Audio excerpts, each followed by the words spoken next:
Hello traders. उम्मीद करता हूँ आप सब खैरियत होंगे और ये भी उम्मीद करता हूँ कि कल आपने एनालिसिस को ऑब्जर्व किया होगा। डेफिनेटली उसके ऊपर आपने ट्रेड लिया होगा, तो आज आपने अच्छा प्रॉफिट अर्न किया होगा। एक clear view, without any hesitation, without any confusion, हमने कुछ सिनेरियोज डिस्कस किए थे। उस सिनेरियोज पे हमारे आज मार्केट बैठा तो हम इस तरीके से ट्रेड करेंगे, ये हमने डिस्कस किया था। बाकी दो सिनेरियो गैप अप और गैप डाउन नहीं हुआ। एक सिनेरियो हिट हुआ, क्या वो था? Flat opening. फ्लैट ओपनिंग के ऊपर हमने क्या डिस्कस किया था कि अगर यहाँ कहीं मार्केट ओपन होती है, यहाँ कहीं मार्केट ओपन होती है कहीं भी, तो हम इस पॉइंट के अंदर तो ट्रेड नहीं करने वाले। ये हमारा क्लियर व्यू था। हमारा व्यू था इसके नीचे आ जाती है मार्केट, हम पुट के लिए जाएंगे, और इसके ऊपर मार्केट क्लोज दे देती है, डेफिनेटली हम कॉल के लिए जाएंगे और आराम से कॉल के लिए ही बैठेंगे। टिल द टाइम हमें अपने कुछ टारगेट्स हमने डिस्कस किए थे। हाउएवर टारगेट्स हमारे थे 18,700 तक के। 20 पॉइंट्स कम टारगेट दिए हैं मार्केट ने। स्टिल हमारे पास जिस तरीके से मार्केट चल रही है उस तरीके से 80 पॉइंट ही अप गई है, और 80 पॉइंट हमें आराम से मार्केट में मिले हैं विदाउट एनी कंफ्यूजन। हमने एक ट्रेड जनरेट करा था, एक स्ट्रेटेजी बनाई थी, उसके ऊपर हमने ट्रेड लिया और हमने अच्छा एक आज प्रॉफिट अर्न किया। चलिए बात कर लेते हैं मार्केट कर क्या रही है और मार्केट में हम कल किस तरीके से कामकाज कर सकते हैं। देखिए मार्केट ने कल ये किया, फर्स्ट कैंडल बनाई, उसके बाद फिर से वही धीरे धीरे धीरे धीरे, और सेकंड हाफ में एक वीकनेस, और या कह सकते हैं प्रॉफिट बुकिंग। आज भी क्या हुआ, ये एक कैंडल बनाई, उसके बाद धीरे धीरे धीरे धीरे धीरे धीरे ऊपर, और सेकंड हाफ में एक वीकनेस दिखा दी। राइट, अब इसका मतलब हम समझें क्या? अब आज सेकंड डे पे भी अगर मार्केट ने वीकनेस सेकंड हाफ में दिखाई है, तो हमें यहाँ पे एक सतर्क रहना पड़ेगा। अपना व्यू उस तरीके से बनाना पड़ेगा, उस तरीके से जिस तरीके से चार्ट आज बना है उस तरीके से कल के लिए स्ट्रेटजी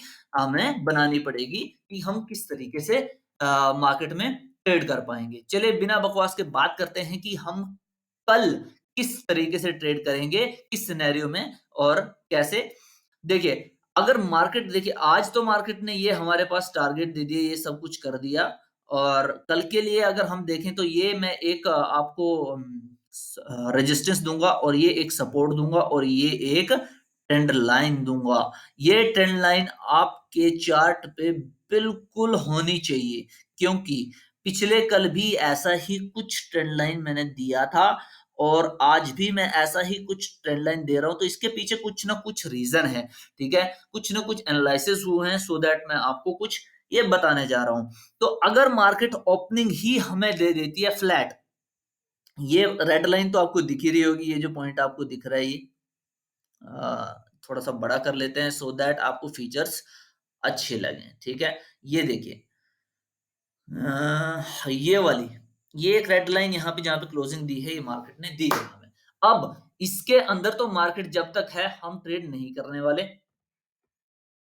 ठीक है। ये एक एंटी जेड जोन समझ लीजिए आप, इसके अंदर नहीं करने वाले हम ट्रेड, चाहे कुछ हो जाए। मार्केट ओपन होती है यहाँ कहीं, आने देंगे हम उसे। ऊपर अगर ब्रेकआउट देती है डेफिनेटली जाएंगे, नीचे अगर ब्रेकआउट देती है डेफिनेटली पीई के लिए जाएंगे। लेकिन अगर मार्केट होती ही गैप अप है, ये फ्लैट का केस था, और फ्लैट के केस के टारगेट मैं आपको बता देता हूं पहले। अगर क्रॉस करती है ऊपर और क्लोजिंग दे देती है, डेफिनेटली हम 18,780 तक के टारगेट इजिली रखेंगे, और नीचे अगर ब्रेकआउट देती है डेफिनेटली हम पीई के लिए बैठेंगे, और 18,500 के लिए मैं टारगेट देखूंगा यहाँ पे। आप 100 पॉइंट्स के लिए टारगेट मैं आपको दे रहा हूं, उतना एटलीस्ट आपको बैठना है, ठीक है। अच्छा, अब अगर मार्केट होती ही गैप अप है, गैप अप मार्केट होती है, तो हम वेट करेंगे कि बिना किसी रेड ग्रीन कैंडल के मार्केट इस जोन के अंदर आ जाए। कौन सा जोन? ये, इसके अंदर आ जाए, ठीक है। अगर मार्केट इसके अंदर आ गई, आपको सीधे पीई के लिए बैठना है, और टारगेट आपके 18,580 के मैं आपको रखूंगा। पीई के केस में यहाँ पे पी लोगे तो 18,580 के आपके टारगेट रहेंगे। एसएल हर एक केस में मैं आपको मैक्सिमम 30 पॉइंट्स बोलता हूं, इंडेक्स के, प्रीमियम के नहीं, इंडेक्स के। राइट? तो आपको ये हमेशा याद रखना है। अच्छा, ये तो था गैप अप के केस में, अगर मार्केट इसके अंदर आ जाती है तो, ठीक है? ऐसे करना है ट्रेड। अगर अप जाती है, नहीं करेंगे हम ट्रेड। गैप अप के केस में अगर गैप अप होता है और उसके बाद मार्केट अप जा रही है, हम ट्रेड नहीं कर रहे हैं। हम ट्रेड से बिकॉज़ देखिए 2 दिनों से हमारे पास रीज़न है कि एक सेलिंग सी दिख रही है हमें, तो हम थोड़ा-सा अपनी स्ट्रैटेजी को बना के उस तरीके से ट्रेड करेंगे। अच्छा, बात कर लेते हैं थर्ड वन की, क्या गैप डाउन? गैप डाउन अगर होता है, तो हम किस तरीके से ट्रेड करेंगे? गैप डाउन के केस में मैं कहता हूँ कि गैप डाउन अगर हो जाता है और उसके बाद हम ट्रेड के लिए बैठें, गैप डाउन के केस में नीचे के लिए जाएँ, पीई के लिए लें, तो मैं बिल्कुल मना करूँगा और सी के लिए जाएँ, तब भी मैं मना करूँगा। बिकॉज़ गैप डाउन मुझे कुछ अच्छा लग नहीं रहा है, गैप डाउन के केस में हम कल कर सकते हैं। अगर कितनी भी गिरावट आ जाए, देखिए मार्केट 1 दिन तो नहीं रहेगी, मार्केट हमेशा है। हम गैप डाउन आता है और उसके बाद भी हमारे पास सेलिंग आती है, वीकनेस दिखती है मार्केट में, डेफिनिटली हम वेट करेंगे कि क्या हो रहा है, उसके बाद हम एक स्ट्रैटेजी बनाएँगे, उस तरीके से हम उस पे काम करेंगे। तो गैप डाउन के केस में मैं अवॉइड करूँगा ट्रेड कल।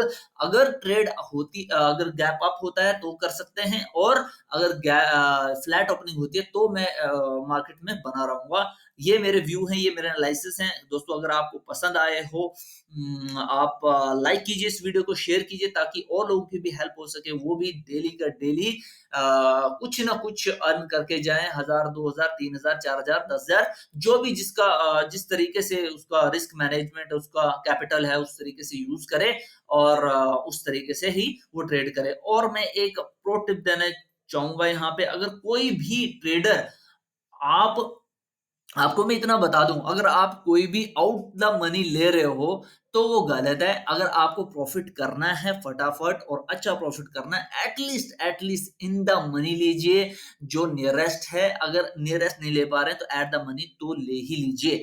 तो सो दैट आप एक अच्छा प्रॉफ़िट करके जाएँ मार्केट से डेली के daily. Thank you so much दोस्तों, वीडियो अच्छा लगा हो, लाइक कीजिए, शेयर कीजिए।